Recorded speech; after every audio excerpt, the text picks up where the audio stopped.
नमस्कार दोस्तों। पिछले कुछ समय से वैक्सीन्स को लेकर काफी कंफ्यूजन हो रखा है देश के अंदर। बहुत सारे सवाल पूछे जा रहे हैं सेंट्रल गवर्नमेंट से कि क्या आपने प्लानिंग अच्छे से नहीं की थी। यहाँ पर जो राज्य हैं वो सवाल खड़ा कर रहे हैं सरकार के सामने कि जैसे कि आपने कल सुना होगा अरविंद केजरीवाल जी का बयान आया था कि क्या भारत सरकार ने अलग अलग राज्यों को कंपटीशन के लिए छोड़ दिया है फॉरेन मार्केट में, क्या भारत एक तौर पर यहाँ पर वैक्सीन उपलब्ध नहीं करा सकता। तो इन सभी के बीच यहाँ पर कल अब एक बयान आया है सेंट्रल गवर्नमेंट की तरफ से कि 2 बिलियन डोजेस से ज्यादा वैक्सीन जो हैं वो भारत के अंदर जल्द ही अप्रूव करा दिए जाएंगे। या देख सकते हो यहां पर बोला गया है कि जितने भी WHO अप्रूव्ड वैक्सीन हैं वो अब भारत में आ सकेंगे और एक एस्टीमेट लगाया गया है कि 2 बिलियन डोजेज वो दिसंबर के महीने तक, मतलब इस साल के एंड तक 2 बिलियन से ज्यादा डोजेज जो है वो अवेलेबल होगा। तो ये कैसे आया है, ये फॉर्मूला कैसे निकल के आया, कैसे हमें पता चल गया 2 बिलियन से ज्यादा आएंगे, अलग अलग कौन सी वैक्सीन हैं, प्रोग्रेस क्या है, यहां पर प्रॉब्लम क्या हो सकती है, इसको भी मैं आपके साथ डिस्कस करूंगा। तो काफी नॉलेजफुल ये वीडियो होने वाला है। चलिए आगे बढ़ते हैं। मैं हूं अंकित अग्रवाल और अपडेट के लिए आप मुझे फॉलो कर सकते हैं इंस्टाग्राम, फेसबुक और ट्विटर पर। मेरे लेक्चर की हर PDF आपको फेसबुक पर तो मिलेगी, प्लस साथ में आप मेरा टेलीग्राम चैनल ज्वाइन कर सकते हैं by searching Ankit Agarwal official. और जैसा कि आपको पता है UPSC के एग्जाम्स आने वाले हैं, अगर आप अपनी प्रिपरेशन कर रहे हो तो इस साल, अगले साल जब भी, तो आप हमारे कोर्स को ज्वाइन कर सकते हैं जहां पर आपको हर एक चीज एक जगह उपलब्ध करा दिया जाता है। चलिए देखते हैं एग्जैक्टली यहां पर हुआ क्या, हम क्यों इसके बारे में डिस्कस कर रहे हैं। आपको पता होना चाहिए देश के अंदर एक कोविड-19 टास्क फोर्स है जिसको हेड किया जाता है डॉक्टर VK पॉल जी के द्वारा। तो कल उनके द्वारा एक प्रेस कॉन्फ्रेंस किया गया थर्सडे को और उन्होंने यहां पर एक अनुमान लगाया कि अगस्त से दिसंबर के बीच में भारत को करीब 216 करोड़ वैक्सीन, जी हां 2 बिलियन का मतलब हुआ 200 करोड़, तो यहां पर उनके द्वारा बोला गया है कि करीब 216 करोड़ वैक्सीन ये देश के अंदर अवेलेबल हो सकते हैं। तो सबसे पहला तो क्वेश्चन यही आता है कि कैसे, मतलब 216 करोड़ की हम बात तो कर रहे हैं लेकिन क्या ये पॉसिबल है। यहां पर देखिए उनके द्वारा यह बोला गया है कि हमने अलग अलग जो मैन्युफैक्चरर्स हैं वैक्सीन के, उनसे कांटेक्ट किया और उनसे इंफॉर्मेशन जुटाया कि अगस्त से दिसंबर के बीच में वो कितना वैक्सीन प्रोवाइड कर सकते हैं। तो यहां पर टोटल 8 कोविड-19 वैक्सीन के मैन्युफैक्चरर से कांटेक्ट किया गया था और इससे हमें पता चलता है कि 216 करोड़ वैक्सीन हमारे देश में दिसंबर 2020 21 आते आते ये अवेलेबल हो जाएगा। यहां पर कुछ डेटा शेयर किया गया था, जैसे कि कोविशील्ड जो वैक्सीन है वो 75 करोड़ डोज मिल जाएगा और कोवैक्सीन 55 करोड़, और ये दोनों आपको पता है हमारे देश के अंदर ही बन रहे हैं। इसके अलावा भी हमारे देश के अंदर बन रहा है, जैसे कि बायो-ई हो गया, बायोलॉजिकल ई जिसको कहते हैं, जाइडस कैडिला वाला वैक्सीन है, और आपको पता होगा नोवावैक्स भी सीरम इंस्टीट्यूट ऑफ इंडिया के द्वारा ही बनाया जाएगा। जो भारत बायोटेक का एक और वैक्सीन है नस्ल वैक्सीन, ये भी बनाया जाएगा। तो इसके अलग अलग आप यहां पर आंकड़े देख सकते हो और इसी के हिसाब से यहां पर करीब 216 करोड़ का आंकड़ा जो है सामने निकल कर आ रहा है। तो इसका मतलब क्या हुआ, इससे हम क्या समझें, इसका सिंपल अर्थ यह हुआ कि जो हमारी अडल्ट पॉपुलेशन है दिसंबर आते आते सबको ये वैक्सीन लग सकता है, क्योंकि हमारी अगर पॉपुलेशन सपोज मैं कहता हूं 130 करोड़ है, ठीक है, मान के चलते हैं, इसमें से बच्चों वगैरह को हटा दीजिए 18 के नीचे, मतलब सपोज कहता हूं 100 करोड़ के आसपास अडल्ट पॉपुलेशन है 18 से ऊपर की, और इनको 2 डोज चाहिए होता है तो 200 करोड़, तो यहां पर 216 करोड़ अगर आ जाते हैं तो जाहिर सी बात है अडल्ट पॉपुलेशन को यह वैक्सीन लग जाएगा। लेकिन क्या यह इतना आसान है, मतलब बहुत सारे सवाल भी खड़े होंगे कि क्या यह पॉसिबल है। 216 करोड़ पेपर में तो लिखा हुआ है, क्या यह रियलिस्टिक है। देखिए रियलिस्टिक हम तभी कह सकते हैं 2 फैक्टर के ऊपर डिपेंड करेगा।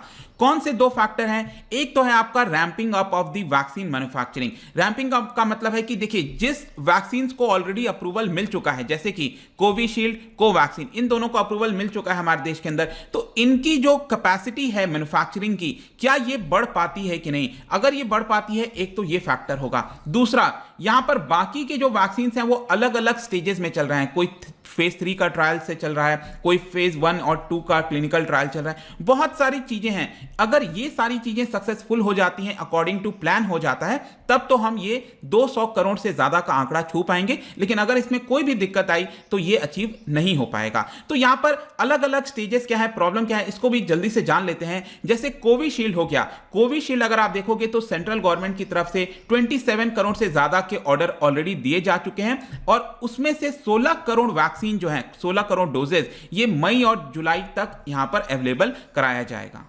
और इसके अलावा देखिए आपको पता ही होगा सेंट्रल गवर्नमेंट ने राज्यों को, प्राइवेट हॉस्पिटल्स को अलग छोड़ दिया है, उनको कहा है कि आप डायरेक्टली कांटेक्ट करिए। तो यहां पर सीरम इंस्टीट्यूट को कोविशील्ड ये तो देना ही है 27 करोड़ सेंट्रल गवर्नमेंट, और इसके अलावा 16 करोड़ और वैक्सीन स्टेट गवर्नमेंट और प्राइवेट हॉस्पिटल्स को भी देने हैं। तो यहां पर जरूरी क्या है कि ये 95 करोड़ डोजेज, अच्छा देखो 95 करोड़ क्यों लिखा है, यहां पर मैंने आपको दिखाया कोविशील्ड का 75 है, और ये जो नोवावैक्स है, ठीक है, नोवावैक्स एक्चुअली ये भी आपकी यूएस की कंपनी के द्वारा फॉर्मूला दिया गया है, लेकिन बनाया सीरम इंस्टीट्यूट के द्वारा जाएगा। तो 75 ये प्लस 20 ये, तो टोटल मिलाकर 95 करोड़। तो अगर 95 करोड़ का अचीवमेंट करना है सीरम इंस्टीट्यूट को, तो अगेन उनको अपनी कैपेसिटी को बढ़ाना होगा।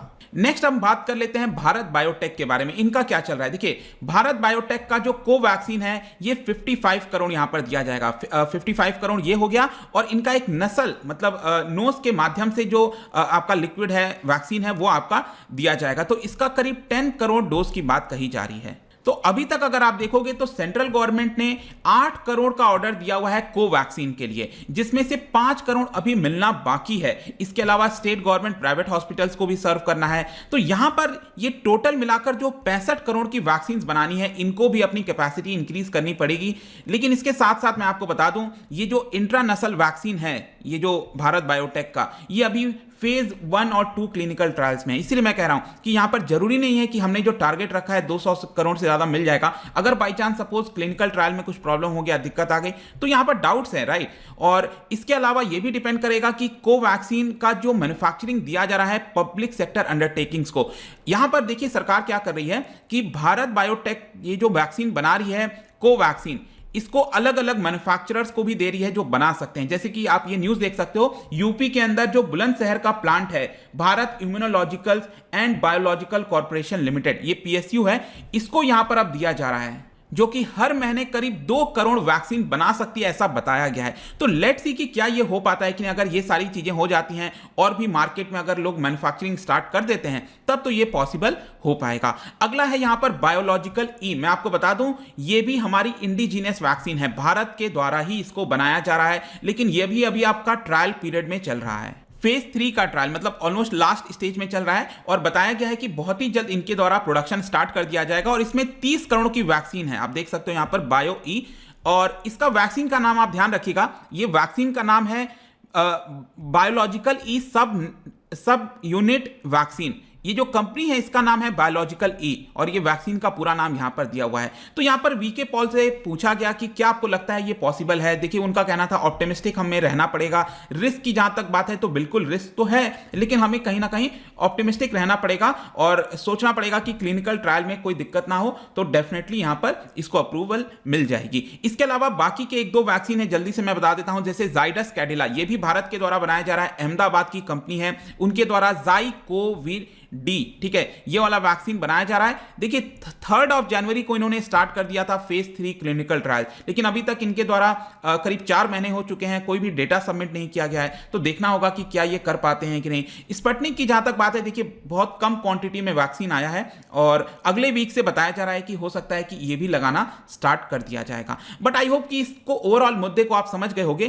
कि अभी डाउट है, ये 200 करोड़ देखने में तो अच्छा लग रहा है, लेकिन हमें कहीं ना कहीं यहां पर चीजों को प्रिपेयर होकर चलना पड़ेगा, और भी मैन्युफैक्चरर से बात करना पड़ेगा ताकि और ज्यादा डिले ना आए। जहां तक वीके पॉल की बात है, उन्होंने देखिए ये टाइम क्यों लग रहा है, इसको लेकर उनका जवाब दिया गया। यहां पर सबसे पहले उन्होंने ये कहा कि पूरे विश्व के अंदर जो सप्लाई और डिमांड है उसमें बड़ा अंतर आ चुका है। डिमांड बहुत ज्यादा है, सप्लाई उतनी हो नहीं पा रही है। इनफैक्ट उनका यह कहना था कि ये जो एस्टीमेट है हमारा 2 बिलियन डोजेस का, ये 3 बिलियन डोजेस हो जाएगा अगले साल के फर्स्ट क्वार्टर में। पहला क्वार्टर मतलब जनवरी, फरवरी, मार्च, ठीक है। तो अगले साल मार्च 2022 तक यहां पर हम 3 बिलियन डोजेस भी ला सकते हैं, कोई ऐसी दिक्कत नहीं आने वाली। लेकिन अल्टीमेटली उनका यही कहना था कि पूरे देश के पॉपुलेशन को वैक्सीन लगाने में समय लगता है। जैसे कि उन्होंने एग्जांपल दिया, यूनाइटेड स्टेट्स में 30 करोड़ से ज्यादा की आबादी का देश है, और वहां पर अभी 46% पॉपुलेशन को ही वैक्सीन लगा है। जर्मनी में यहां पर 8 करोड़ की आबादी का देश है और इसमें 34% लगा है अभी वैक्सीन। और तो उनका एक तर्क था कि देखिए भारत में 130-40 करोड़ जनता है और पूरे सबको यहाँ वैक्सीन लगाने में हमें टाइम डेफिनेटली लगेगा और ये रियलिटी है, इस रियलिटी को हमें एक्सेप्ट करना पड़ेगा। तो ये पूरा वीडियो था दोस्तों, यहाँ पर कल से बात हो रही थी 2 बिलियन डोजेस। तो आई होप कि अब आपको चीजें क्लियर एकदम हो गई होंगी। जाने से पहले एक इंटरेस्टिंग आपके लिए क्वेश्चन लेकर आया हूं। क्या आप मुझे बता सकते हो इन 4 में से कौन सा स्टेटमेंट रॉन्ग है? Which of them is not true about the important characteristics of vaccine to be effective? मैं कहता हूं कि वैक्सीन इफेक्टिव होने के लिए उसमें कुछ कैरेक्टरिस्टिक्स होने चाहिए, तो कौन सा कैरेक्टरिस्टिक्स उनमें से वो नहीं है, ये आपको बताना है। इसका जो राइट आंसर है आपको पता ही है, मेरे इंस्टाग्राम पर तो आपको मिलेगा ही। अगर आप वहां पर नहीं हो कोई बात नहीं, टेलीग्राम से ले सकते हैं। मैं कई सारे एमसीक्यूज यहां पर डालता रहता हूं स्टोरीज के फॉर्म में, आप जाकर प्ले कर सकते हो। अगर आप मुझसे इकोनॉमी पढ़ना चाहते हैं, कोई भी कोर्स परचेज करना चाहते हैं, स्टडी IQ ऐप पर जा सकते हैं। आई होप की वीडियो आपको पसंद आया होगा। मिलता हूं आपसे next time. Till then thank you very much, see you soon.